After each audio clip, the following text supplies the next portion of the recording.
Good evening, everyone, and welcome to tonight's program of the New York Book Forum, in conversation with Dr. Naomi Baron. Naomi Baron is a Professor Emerita of Linguistics at American University in Washington, D.C.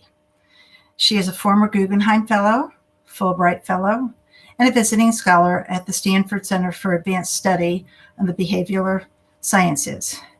For more than 30 years, she has been studying the effects of technology on language, including the way we speak, read, write, and think. Her earlier books include Always On, Language in an Online and Mobile World from 2008, and Words on Screen, The Fate of Reading in a Digital World from 2015. Her newest book came out in March of 2021, How We Read on Now, Strategic Choices for Print, Screen, and Audio. Thank you very much, Naomi, for joining us tonight, and I'm going to turn the program over to you. When you're done with your presentation, we'll get back together for some questions. If you will tolerate me, it's easiest for me to present the things I'd like us to think about tonight with one of those loaded things called a PowerPoint. So here we go. My title is Medium Matters, and you'll see why that title in a moment. The subtitle is How We Read with Print, Screen, and Audio. A little bit of background on who I am and what I've done and why I'm going to talk about the things I am this evening. I'm a linguist by training, and for more than 3 decades, I've been thinking about how technology affects the way we speak, read, write, and think. Janet has already kindly talked about the books that I have written that particularly relate to the use of technology in how we read and write. And this last book that just came out recently harnesses my own thinking and my own research with that of a lot of work of other people with a very specific goal in mind, namely asking, how does this research translate into the service of learning, whether it's formal learning in school or whether it's learning for our own benefit. So what I'm trying to do is take the intuitions that many of us have, particularly those gathered this evening, about how we read most productively, especially when it comes to learning, and add the evidence that research has been producing of late. So what do we know? Most of the research that I'll be talking about was gathered before the pandemic, and you'll see a little later why that specification.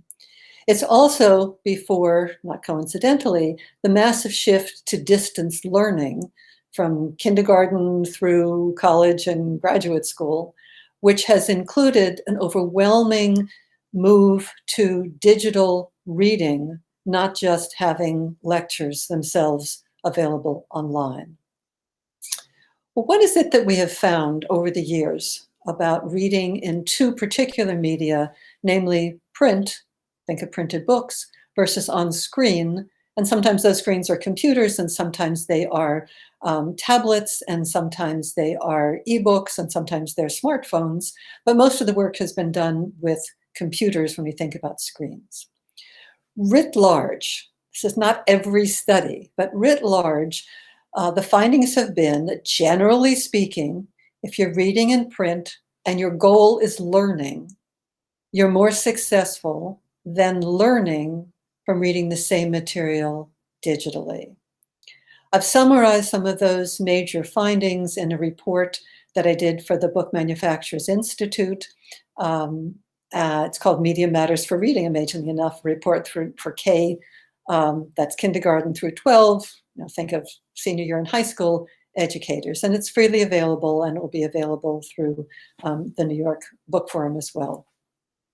The results that I'll be talking about come from a combination of factors. Some of them have to do with the properties of paper itself and how we interact with it. But a lot of it also has to do with the mindset that readers have about how demanding it's going to be to read in different media. And we'll look at some of those data together. In my research, it became clear I also needed to talk not just about print and reading on a screen, but also what's happening with auditory materials. Think of audiobooks, think of podcasts, and what's happening with video, because as we'll see, that's a lot of substitution of video materials in lieu of text happening in education today. Audio has a lot of benefits. It can be a great motivator to read. There are many kids, particularly sort of by middle school and more males than females, who are not so hep on reading, and audiobooks can serve as a useful motivator and transition to reading in print. There have also been a lot of studies done and a lot of productive applications of combining audio with the text. This has been particularly used with early readers, with second language learners, and especially with students with various kinds of learning challenges, including dyslexia and limited vision. Similarly, video has lots of advantages. People get more engaged with it more generally than they do with text. You can see things move. You can't generally see that with video, can't generally see that with the text. However, the research, and there's less of it, but the research that we have thus far suggests that the kind of learning that goes on from audio and the learning that goes on from seeing a video that has the same material that print does is not as successful as learning in print. And the reasons parallel the reasons that print tends to be more successful than reading from a digital screen. So let's look at what that research is all about. There are a couple of ways that researchers have asked this question. They've started with experimental questions, particularly doing a comprehension test where you read a single text, either in print or on a digital screen. More recently, there have been a lot of studies done with reading multiple texts. This is the direction that particularly middle schools and high schools are going in because so much is now available online. So you want to train students how to use multiple sources and how to evaluate them and so forth. A second source of information that I'll just talk about really quickly is testing issues. That is standardized tests. Think of the SAT and the GRE and various other tests for middle and high school students that are increasingly being moved to digital platforms rather than being done with paper and pencil. Similarly, there's the National Assessment of Educational Progress, which is generally known as the nation's report card. These are studies of 4th graders and 8th graders and 12th graders in the United States. To make a long story short, there is evidence, particularly for standardized testing, that not everybody does as well in taking a digital version of a test as taking a paper and pencil version of a test, especially students who are second language learners, students who have not as advanced reading skills. Similarly, with the National Assessment of Educational Progress, there's an indication, and we don't know exactly how to interpret this, that the more time you spend using digital materials in a classroom, the lower your reading scores for 4th grade and for 8th grade. That's something we need to unpack, but at least the data are there. Another source of information, one that I've been particularly engaged in, is what do students themselves think about how they learn best from reading on screen, from reading in print. So we'll look at some of the perception studies, we'll look at mindset issues, and what psychologists call calibration issues. I'll define that when we get to it. Okay. For the experimental studies, there are data from preschoolers through adults, but most of the data come from college students, and we just need to be aware of that. However, it's also the case that the data, particularly for middle and high school students, are pretty much in consonance with those in college students. So it's not as if, oh, gee, we have to look at different age groups, because everything we've seen from the younger age groups pretty much confirms what we're finding with college students, where we have most of the data. The perception studies are secondary school students and college students, and that's where my own research has tended to focus. The issue of calibration, we have data from middle school and high school and college, and I'll just go ahead and define it now.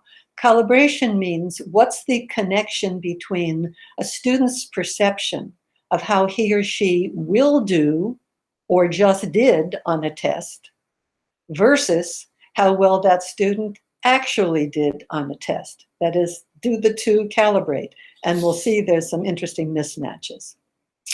All right. If you look at the experimental data, what you find is that there are some cognitive advantages to print, but they generally only show up when you ask more sophisticated questions. The earlier studies that were done tended to show essential equivalence in learning in both media. But when you ask more sophisticated questions, you see that print tends to show stronger results. What are the more sophisticated questions? Reading a longer text rather than reading shorter texts. Comprehension questions that ask about abstractions, not just things that you can pick up from the text directly. Questions that require you to make inferences, to remember details rather than just main ideas. Questions that ask you to remember for a narrative, when in the story and where in the story did an event occur. It's also the case that from the studies that have been done, these findings apply most specifically to informational texts and less to reading narrative, that is to reading fiction. Okay, the perceptual studies. This is where I said to myself a number of years ago, why don't you ask the students what they think, rather than assume that because they're on their digital devices all the time, that they will learn better by reading digitally. See if they believe that's true. What they report, and we'll get to some numbers in a minute, is that they concentrate better, they learn better, and they remember better when they read in print. And we're talking about reading over the long haul, learning over the long haul, not on a one-off test that they're given in a testing situation. Okay, what are the kinds of things they say about reading on paper? And this is just a selection of some of the things that I've gotten in the responses to a question I've asked of, what do you like most about reading in print? What do you like least about reading in print? We'll get to that in a minute. They talk about touch. I can feel the paper in my hands, and just the touch and feel of it makes me focus more. They talk about what they see. It's easier to see how much progress you've made, and it's easy to locate where in that book I am. Amazingly enough, middle school and high school and college students talk about the smell of paper. I thought that was for old fogies. Amazingly, it's not just for us. Other perceptual judgment that they make about paper. Some have to do with what I'm calling authenticity and distinctiveness. Many students in my studies have said that reading in print is real reading. I thought, huh? Well, there's something, what's real about it? I feel that I'm actually reading. I feel it's more authentic. And by the way, there was a fascinating study done in Spain that asked students to read printouts of articles from books and magazines and newspapers versus reading the original documents.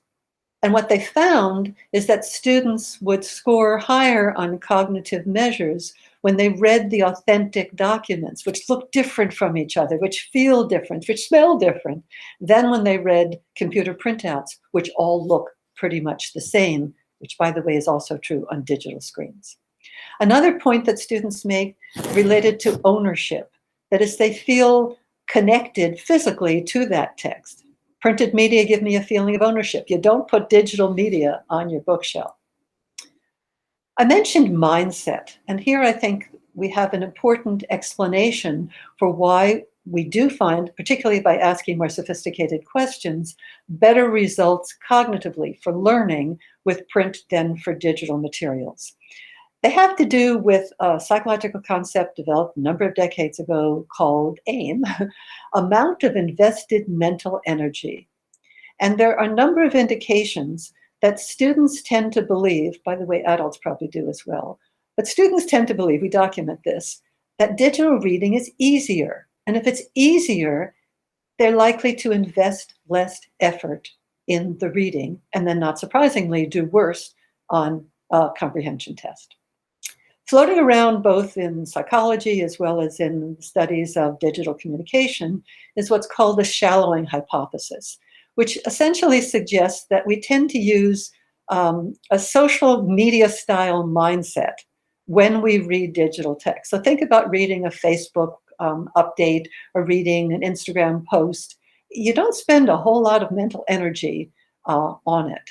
If you then take that same mindset that you don't have to spend much energy and apply it to things you're reading digitally, which maybe are serious stuff, but they're digital, right? Just like that Facebook update, you tend not to read it as carefully.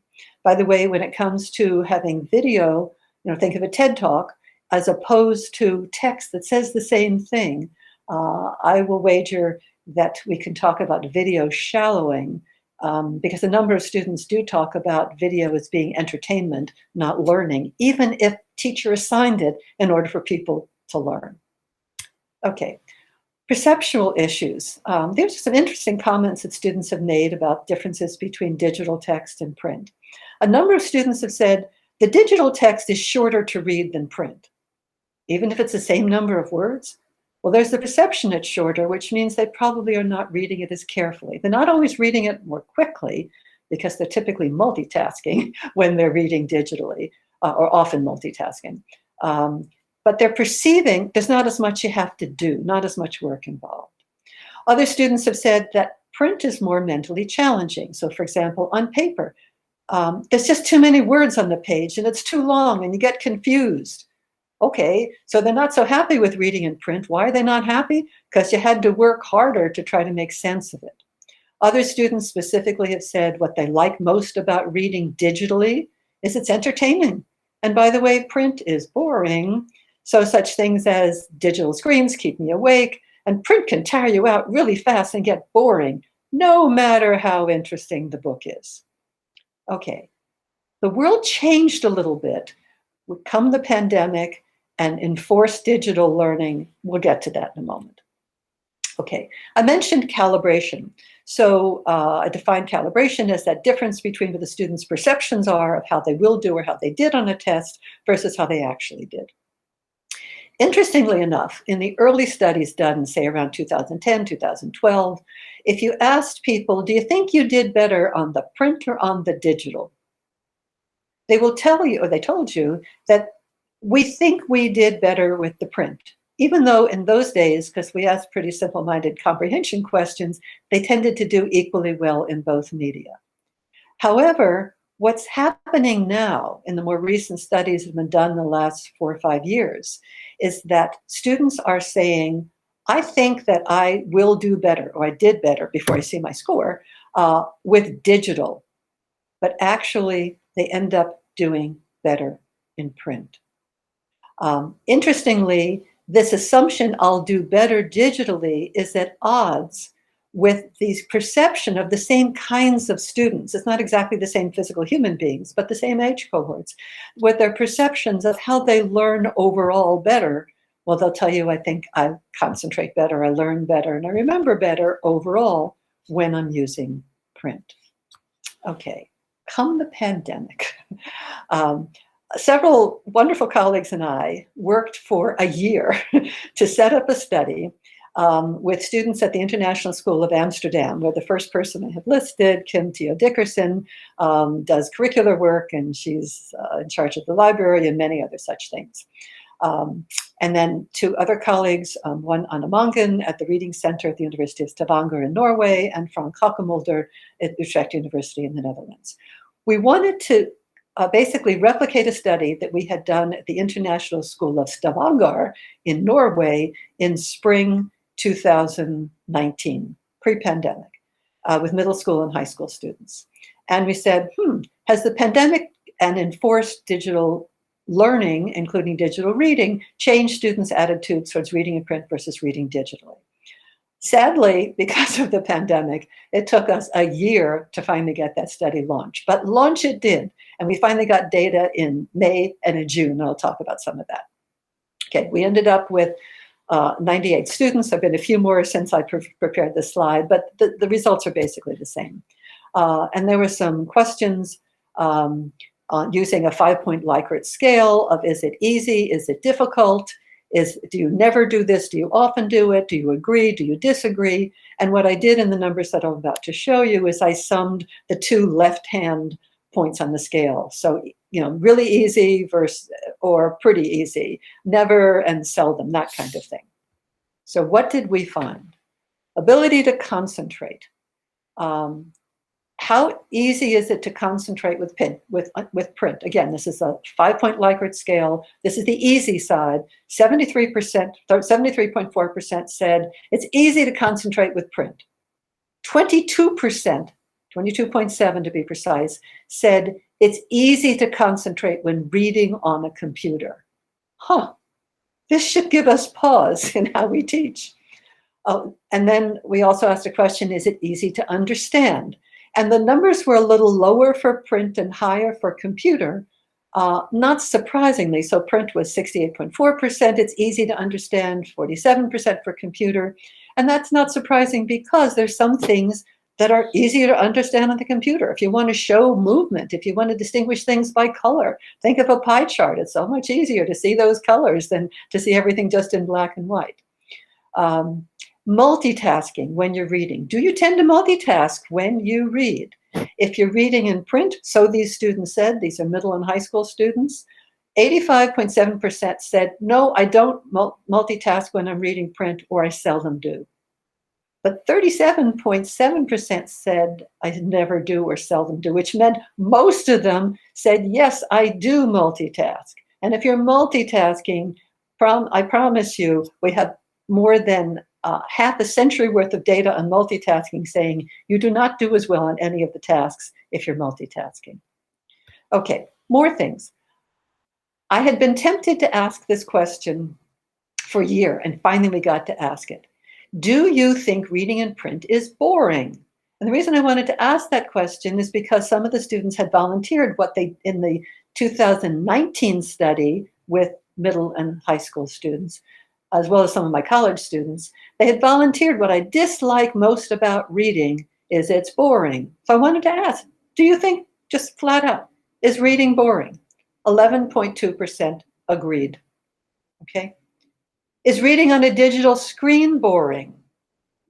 This was fascinating. 29.6% said, yes, I agree. Reading on a digital screen is boring. I don't think we would have found that pre-pandemic. So we're seeing some changes because of all that reading students were having to do on screens for the last 3 semesters. Okay. Do you get tired of reading a lot in print? 26.5%, yeah, I get tired a lot. But what's interesting there is another question that I didn't report the data on said, do you read if you don't have to? 25% said, no, I don't read if I don't have to. So that doesn't surprise me. Do you get tired of reading a lot on a digital screen? Do you agree? 2/3 of them, 66.3% said, yes, I get tired reading on a digital screen. Therefore, something's going on that we have to be careful about. Okay. Do you only read when you have to?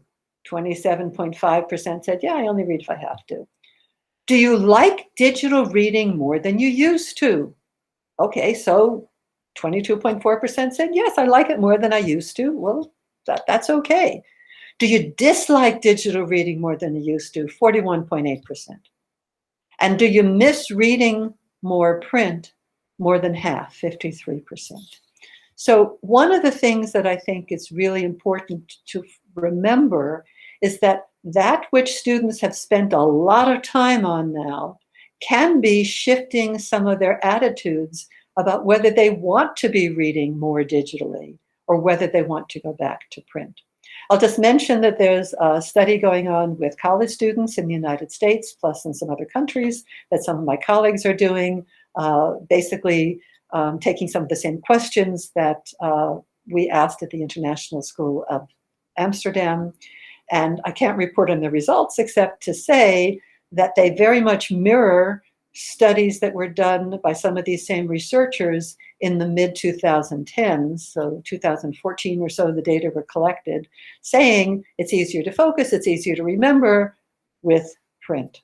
So that's not changing with college students as well as it's not changing with middle and high school students. Okay, we have some educational challenges. So what are they? Some of these challenges are multiplied because of COVID. Some have been ongoing for a long time and are simply being magnified. All right, in the kindergarten through high school space, a lot of investments were made during the pandemic in digital technology and in internet access and in buying computers for kids or tablets. This was really important. It was really necessary, but that was sort of the only monies available, and it's spent. There's also a lot of pressure from publishers to go digital. This pressure has been mounting for at least a decade, and we'll talk about it in the college space in just a second. But that's been a challenge for K through 12 people who say, I really want to read print. The publishers are pushing digital. Budgets are challenged. States do not have a whole lot of money, and sometimes the only money they had was to retrofit schools to make them safe to go back to physically. But the other major factor is people in the education world, and it's not their fault, don't know the research of the kind that I've been describing, of what we know about reading in print versus reading on screens. What's happening in higher education? Again, there's pressure from publishers. There's a concept that some of you may know about called inclusive access, that 3 of the major college textbook publishers, to remain nameless, but they control much of the college textbook space. They now make available for a set price that's comparatively low all the books they publish, and they're available day one, and they're all digital, and the cost gets fed into students' tuition and gets paid automatically. Okay, that's digital. Price is a big issue. American education is really expensive, much more expensive than in most of the rest of the world. Textbooks are expensive, we know this. Faculty are aware of this. I have a statistic on the study that was done in 2020, but this just repeats what's happened in earlier years. More than 50% of faculty really worry that students don't buy the textbooks because they don't have the money. And we have data from students themselves saying exactly the same thing. During the pandemic, data reported in early 2021, 25% of faculty said they still favor print textbooks, but interestingly, about 50% of the students still favored print textbooks. So the faculty, when they favor print textbooks, in part are thinking about cost issues. Students are thinking about cost too, but they are also thinking about how much they're learning. So they're more worried about learning, I think, than the faculty are. And again, college faculty, trust me, college administrators, trust me, don't know anything about this research that suggests there really is a difference in the way we learn. Okay. Textbook companies have been, not surprisingly, minding their revenues. Pearson, which is a huge publisher, Houghton Mifflin Harcourt, have been essentially building out in kindergarten through high school the digital growth space. And they've been doing this for a long time, so the pandemic just added to what they were doing. In higher education, I won't read the whole quotation, you can look at it yourself, but it basically says, you know what, the print textbook orders are down, and that was really going to cause some disaster for publishers, but guess what? Digital is the lifeline, and digital will be the way in the future. Okay, so what can we do? I worry about these things as a person in higher education who also cares very much about lower education. The first thing I think we need to do is we need to share the research that we've had. I've talked about the report, Media Matters for Reading. There's the book I wrote with this explicit purpose of getting people in education to know what the research says. At the same time, we have to be very clear-eyed, was my phrase, that both print and digital have a role in education, and we have to figure out what that mix should be, and we need to rethink this massive move. It's the term I've used is rebalance. We need to rethink how much time we're spending on digital, particularly because some of the students are saying, I don't want to do this anymore, and now figure out how to bring print back. And then we have to train teachers and we have to develop curricula that are going to make sense for looking at both why medium matters with print and how to make digital reading more meaningful. I thank you very much. So that's it from my PowerPoint, and back to you, Janet. Thank you very much, Naomi. That was fascinating. And I have a couple of follow-up questions if you would be willing. I think that first and foremost, because some members of our audience might not really be familiar with the terminology, and you went over it briefly in the beginning of your presentation, but could we just take a minute and talk about the terms K through 12, L-High, and higher education publishing, so everybody's clear on what arena you're talking about when you're discussing the different learning platforms? Sure. So let's start with K, because it's the youngest kids. K is basically kindergarten. So in the United States, that typically means 5-year-olds. Moving through, and the names of levels of lower education have changed. It used to be elementary school, now and then it was primary school, and then it was lower school. Okay, all that. Moving to middle school, used to be junior high school when I went to school, and then we readjusted the ages a little bit as to what counted as middle school. Now it's 5th graders up to 8th graders. And then 9th grade through 12th grade is typically high school in the United States.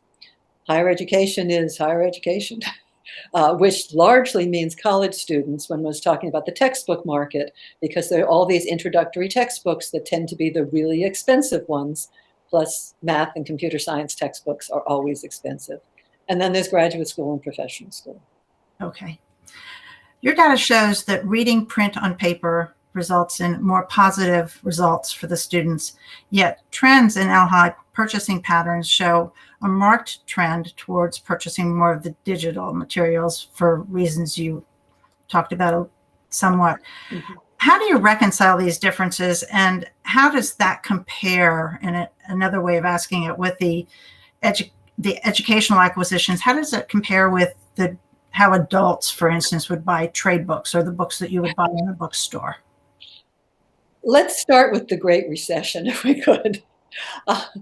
When the economy tanked in 2007, 2008. And the reason I'm starting there is a then governor by the name of Arnold Schwarzenegger, because the California budget had no money for anything.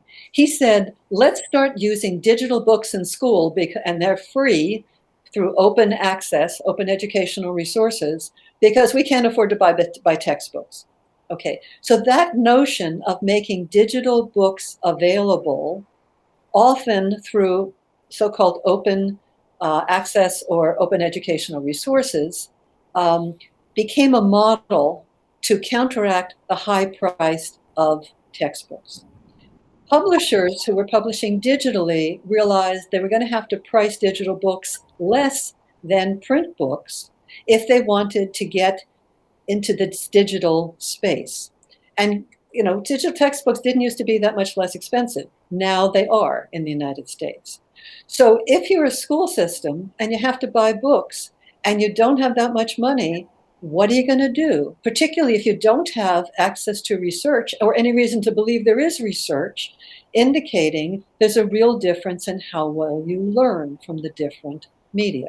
At the same time, the publishers started building out models to, in essence, replace all print, if they could, beginning with kindergarten, going up through college and graduate and professional schools. And they have been going gangbusters doing that. So it is heavily the publishers who are pushing the price advantage. It's faculty thinking students can't buy the textbooks, so of course we want to recommend digital. And it's the students, to some extent, saying, you know what, if our teachers are saying it doesn't matter what the medium is, then they're probably right. So I guess I should just get the digital because it's less expensive. Okay, so what's happening in the trade world, which is typically what people who have graduated from college are buying into, but high school students and college students buy trade books as well, is a really interesting picture. Because with the launch of the first Amazon Kindle at the end of 2007, and then the building out of e-readers, and then the coming of tablets in 2010 with the iPad and so forth, there was the belief that basically print is going to go away. And there was this huge surge in purchase of digital books. But beginning about 2014, digital books started to fall as a percent of sales. And you're actually leasing, you're not buying, but let's just call them sales for simplicity's sake. And that pattern maintained. So first it dropped maybe 10% or maybe 15%. And then for the last 2 years pre-pandemic, regularly it was dropping 4% a year. Print has its own challenges, but print was basically steady state, maybe growing a little bit, depending on whether there were bestsellers or not. The pandemic has changed that a lot because an awful lot of digital purchases were made for kids as well as for adult reading. By the way, this fall in digital books, the last 2 years pre-pandemic, was for children's books as well as for adults' books. It wasn't simply that adults were doing one thing and children were another. The question now is, where are things going to settle out? And we have to wait a few months to try to get an answer to that question. Thank you. In your slide referring to the reading scores for students and with respect to the cognitive advantage of print, you point out that students are asked to read longer texts and make inferences and deal with abstractions, and the scores are higher with print than on a digital screen. How does that translate to the process of deep thinking or better analysis of information? I'm very glad you raised that, because there are some phrases that float around in talking about reading, especially these days, reading in print versus reading digitally. And one of them is deep reading. Another one is, by the way, critical thinking, because you'd like to think in order to think critically, you have to read carefully.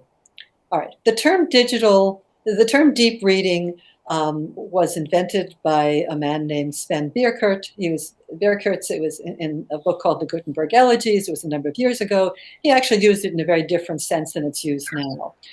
The way it's used now is largely defined by Marianne Wolf and some of the people with whom she has worked, which says you read carefully, you reread, you think, you compare what you're reading now with what you've read elsewhere. You wonder, what does this matter? It's the kind of reading that we'd love to believe people are doing a lot of. In actual fact, I think we are romanticizing the term deep reading a little bit, because most of the reading that even very serious thinkers do is not deep reading. It's reading things a little more cursorily. It's reading short pieces. I mean, we really do read the newspaper and don't necessarily remember everything we read. We want to figure, there's a reason for for the inverted pyramid in news stories. Okay, you read the first stuff, and if you have time, you read some more, and if you don't, you got the gist. Okay, the problem right now is so many of the assignments that we're making are shorter assignments. The amount we're asking people to read is shorter. And the kind of concentration we give to something that is shorter tends to be less than, in principle, we would give to something longer, because if it's longer, we think there's more to get out of this. In fact, I was just at a conference that I'm going to be giving a talk at in 2 days, listening to a presentation about how if people do, this was, basically college-age students, if they do a lot of short reading, they don't tend to believe that when they read something digitally, if just in general, they read a lot of short pieces. They don't tend to believe that they're reading something digital, that they should put much effort into it.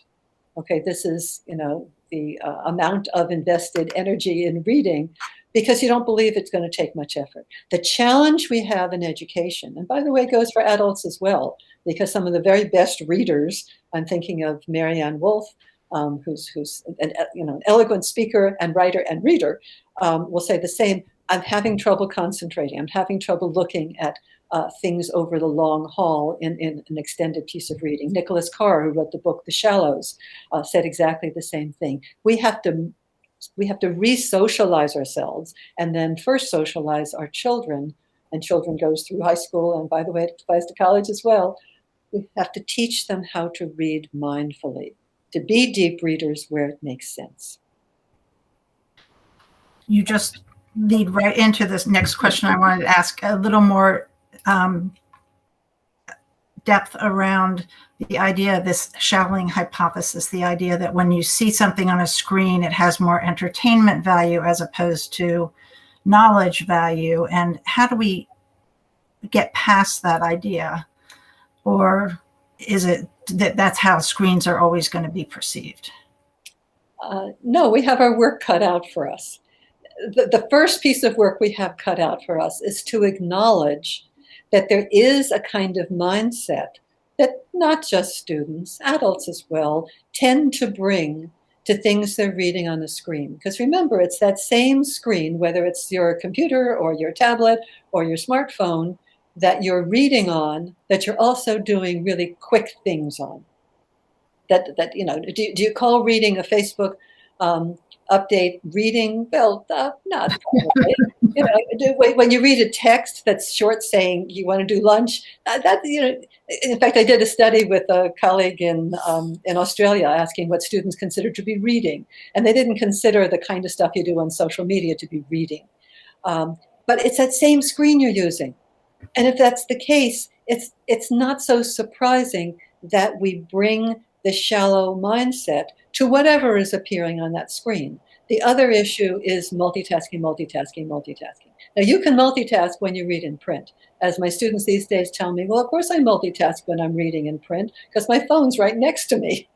But from the data that I just showed for these middle and high school students, they're not multitasking nearly as, or at least they're not reporting multitasking nearly as much. So we have to figure out, we have to acknowledge the problem, and then we have to develop curricula. I was serious on that last slide. We have to figure out ways to train the teachers, to train the students to read differently if you are going to be reading digitally, as well as in print, by the way, because it's not that everybody is doing careful reading in print. Well, and I would go so far as to say that we should add parents to that, because the next question I want to ask you is about the pandemic. And one of the things that happened during the pandemic was all these parents were thrust into the position of being instructors for their children. And there was, anecdotally, I've just had so many parents say to me, trying to put my child in front of a screen and leave him or her to do the work. Right. Was part of the torture. We really need to talk about educational materials in print as opposed to on screen. Could you elaborate a little bit more on whether or not you think that the parents are starting to sort of come around to this, some of this information, or do you think that we still got a total uphill battle? Well, I know some number of parents care. There's a wonderful project called Children and Screens that has been studying for a number of years now how we read in different media and what kind of impact screens have on our mental health and various other such things. And they did many terrific programs during the pandemic. And many parents signed on to those programs because they were concerned about exactly the questions that you're asking. I think we're now at a point, not everybody's going back to school full time with, you know, if we can get those vaccines for younger kids, you know, come fall, things are going to get at least a whole lot better, and maybe by spring, much, much better. Parents need guidance, and it's not their fault that they need guidance. One of the things they need guidance on is to stop reading so much digitally in front of their kids. So if kids are seeing their, you know, it's this do as I say, not as I do, and that's been a problem for a long time. Don't bring your phone to the table, Johnny, Janie, Joachim, you know, Marita. But the parent's phone is at the table. Go to Starbucks. What do you think parents are doing? And they stick their child in front of a book, but the kid wants the phone, right? We have to model differently.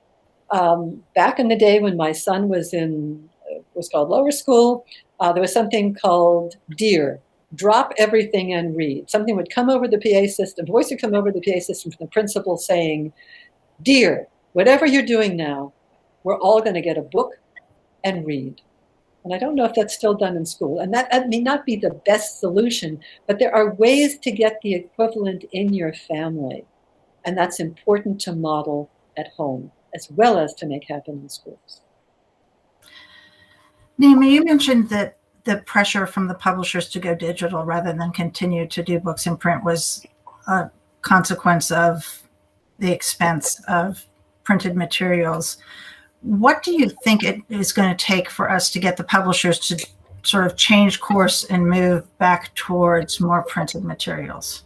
Okay, I'll tell a little anecdote, but will not identify the publisher except to say it's a non-American publisher.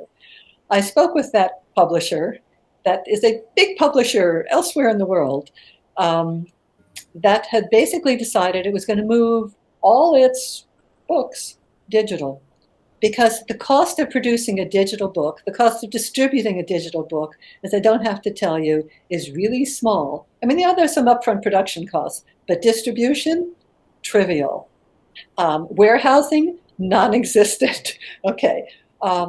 And what I explained, I was asked to come and talk with them about my research, is that the students who were reading their books, because I went and I did my homework, wanted print. Many of these were medical books. They wanted print. And at some point you have to ask, where is money the desideratum, and where is learning the desideratum? So one of the challenges that publishers have, and I'm not faulting them for, the standard, what we call textbooks, introduction to sociology, whatever, they're way too expensive. Not everything should be made open educational resources. There's no reason that regular line publishers shouldn't be able to publish things without incredible cost. Start by taking out all those what we used to call full-color separation photographs that have nothing to do with advancing the meaning of the text, that are there to entice students to read. Well, I've seen the cost of the textbooks for my students go from $50 for the same text that 15 years later was $150. And yeah, it's a new edition, but they stuck all these pictures in that do nothing to aid to learning. We have to figure out as publishers how to print things that don't cost a fortune that can be in print. That's step number one. I think there's a lot of room for those words to be listened to. In one of your slides, you address what can we do? What can we all do? Given your conclusions overwhelmingly support the idea that printed materials are often more successful than digital learning, how do we get parents and teachers to help reverse this trend and put pressure on the publishers to go back towards more print in educational materials? The first thing I would do, coming to parents and teachers, is to have meetings in school, whether they are,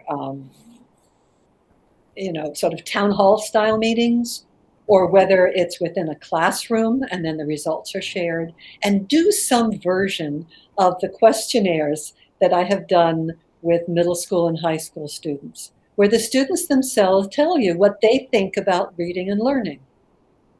And and we've done enough of these studies now in different countries that I can pretty much guess what the students are going to respond. And simply having the teachers hear that themselves from their own students, having the parents hear that themselves, I would think would make a difference. And then you talk about, well, what should be digital and what should be print and why? And what can you do at home? And what should you do in a school setting? And to have these conversations, which don't exist now, to my knowledge. As for publishers, it's really tricky. The best solution I could come up with, and this will sound really radical, is to do something similar to what the Public Library of Science did a number of years ago. Public Library of Science decided, starting with a whole group of Nobel Prize winners and some of the best known scientists in the world, to say, we're going to publish in this available open access for free journal. And because they were in the sciences, they had grants that could help pay for the cost of publication. But PLOS has become one of the most respected journals, not just in the medical fields and sciences more generally, as well as in the social sciences. If you had a publisher who was willing to say, let's get some grant money, because there's grant money that could make this happen, or you figure out how, to start a press that is fairly priced. And you get authors, and authors are not getting rich on the books they write most of the time. I speak from experience. But they do it because they care. You could build out a model without having to fight with the current publishers that says we can have wonderful texts, OpenStack's publisher has done this with getting books that are freely available, and they did it with grant money. And those are available both in print and digitally. The print costs about $20 for a book that written by really good people who know what they're doing, Introduction to Macroeconomics, that ordinarily would cost $150 or $200 if it were a mainline press. It's available for free. Okay, it was paid for by grant money, but you could have a regular publisher, a for-profit publisher, do this, and you could be successful, I think. But somebody has to know this is doable. That's a fascinating idea. I don't think the publishers have ever considered that. Could you elaborate a little bit on your comment about rebalancing the media after the pandemic? Yeah. This is going to be tough. And let me start with my own university. For all the right reasons, my university has been buying for its library digital. Now, this was a move that started a good 10 years ago, maybe even more. And university libraries, as well as middle school and high school libraries, have had to decide, do I buy the print? Do I buy the digital? And there's been a big move towards digital, because it's very true. If I want a book at 1 o'clock in the morning to check a reference, I can get it digitally, and I cannot get to the library, okay, to get the physical copy. But there are differences in the way I use the books. All right. During the pandemic, everybody invested in digital. The publishers were really nice, because even if you had bought for your students, if you had ordered print books, they said, guess what, we'll give you the digital for free, because your students thought they were only going off campus for 2 weeks and then coming back, and they didn't bring home their books. But guess what, you're not coming back for a year and a half, and therefore you can get the digital. Isn't that great? Because you can't get the print. So we have to think about what our goal is for students learning. Cost is important. I get it. There are ways to get some materials digitally, but to get some in print, because it's that standard introductory textbook that tends to be the really expensive one. It's the auxiliary readings that are not so expensive. I mean, some of them are still $29.95 or $39.95. They're affordable. It's not the $150, $200. So we need to think about how we rebalance the curricula that we design. And that's going to be tough, because you had faculty, kindergarten through college, totally redoing their curriculum. They spent a huge amount of time and effort on it to say, oh, now would you change back? Or would you redo?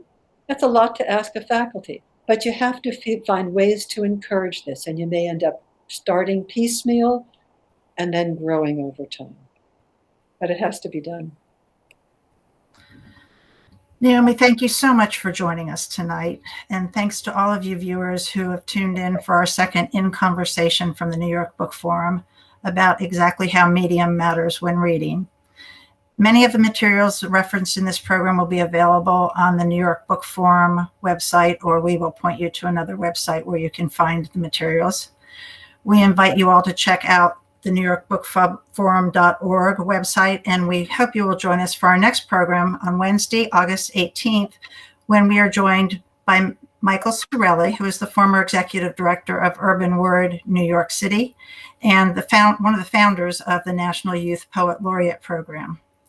I'd like to thank the entire dedicated board of directors for the New York Book Forum: Bridget Black, Martha Hanson, Andy Hughes, Mike Kwan, Zach Lutz, Sarah Mayer, Karen Romano, and Jody Saunders-Ray.